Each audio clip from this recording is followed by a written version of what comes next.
Hello for everyone. I am Sabrina Suluai-Mahuka. Some of you might know me as the 2021 Territorial Teacher of the Year, and I'm also the founder of a nonprofit organization called Finafinau. Recently, I returned from a trip from Sydney, Australia, where I was able to be one of the 2 participants from American Samoa to participate in the first Young Pacific Leaders Civic Engagement Workshop. There were only 36 people selected to participate in the workshop, and they were from Pacific Island nations all across the ocean. And so it was such a phenomenal experience and honor to represent our territory. At the same time, I was also invited to be a keynote speaker for the workshop to share my journey to community leadership. And I felt that it would be remiss of me to not share the same insight to my own community. And I'm getting out of my comfort zone because I honestly don't like recording myself, but I feel that maybe some of the insight that I shared at the workshop might be helpful to our youth, to teachers, to other advocates for the environment, and just community leaders in general. So I'll be able to just share a little bit more about my journey to community leadership. And I'm just going to be putting it into chunks so that it's a little bit more digestible. And so first things first, one thing that I realized when I was reflecting on my journey is that it all began with this proverb right here. A simple Samoan proverb: the path to leadership is through service. But that's honestly how my journey started. I did not intend to be a community leader. And sometimes I cringe at the word leader just because it was accidental. It all started with my willingness to help my students, my kids.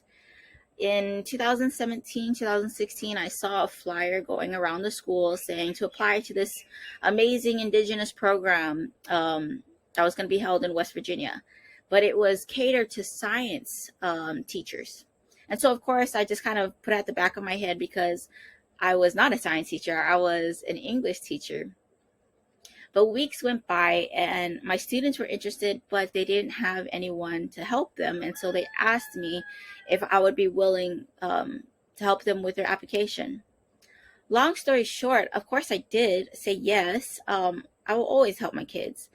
And we got in, and we were the first group from American Samoa to represent our island at this Native Youth Community Adaptation Leadership Congress. Quite a mouthful. But it was held again in West Virginia and at the National Conservation Training Center. 5 years have passed since then, and we still have that representation from our island. And so I'm so proud to just think and look back and say, you know, it all started with that willingness to help, that desire to assist my students. And little by little, I found myself just joining multiple programs, multiple organizations, applying for awards, getting my kids involved in all these hands-on and learning activities that were not confined to a classroom. And it was because I was inspired at the Leadership Congress in West Virginia, because the focus was emphasizing cultural values and land stewardship. And that resonated with me. That aligned with my own values. And that, of course, aligned with my students' values because we're all Pacific Islanders. And so, of course, my first thought was, we need to make a change at home. But the first thing, if you want to make a change with others, you have to make a change with yourself.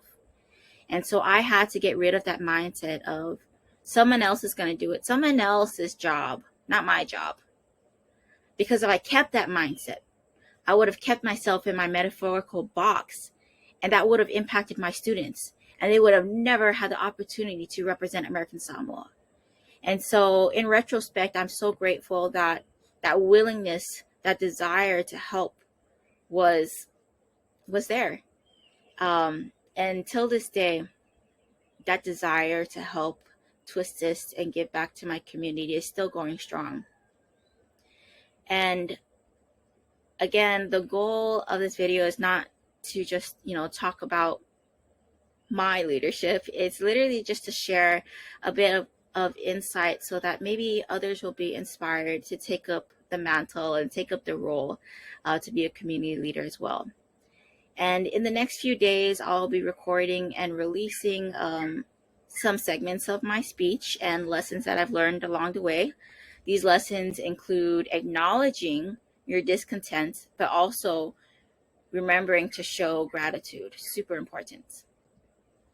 Another lesson is, again, not to be afraid to leave your metaphorical box. This one is super important when you are just trying out your own, I guess, you're dipping your toes in the water, right? You're trying things out. And so getting out of that box is literally the first step. The next one is elevate others, but also elevate yourself. It's easy to elevate others. It's easy to want to help others, but you have to remember to also give back to yourself so that you're not giving from, an empty cup. The next lesson is to replace your self-doubt with self-acceptance. This will probably be a longer segment because I think imposter syndrome is so prevalent, not only with Pacific Island nations, but also with the youth. And so this one is super important if you need that push to get out of your box. And the last one that I'll be talking about is how to be that person. I think this is my personal motto as a leader, is be that person to encourage, embolden, empower, and of course, elevate. And that, what does that look like? It's looking like being a role model, being a change maker, being a responsible ancestor for our future generations. And the last one is to be proud of your Pacific prowess. I think that our community has so much potential in our youth, in our leaders, and our upcoming leaders. And I am more than happy to provide that guidance if needed. And so I hope you tune in for our next segments that come up later. Thank you. Take care.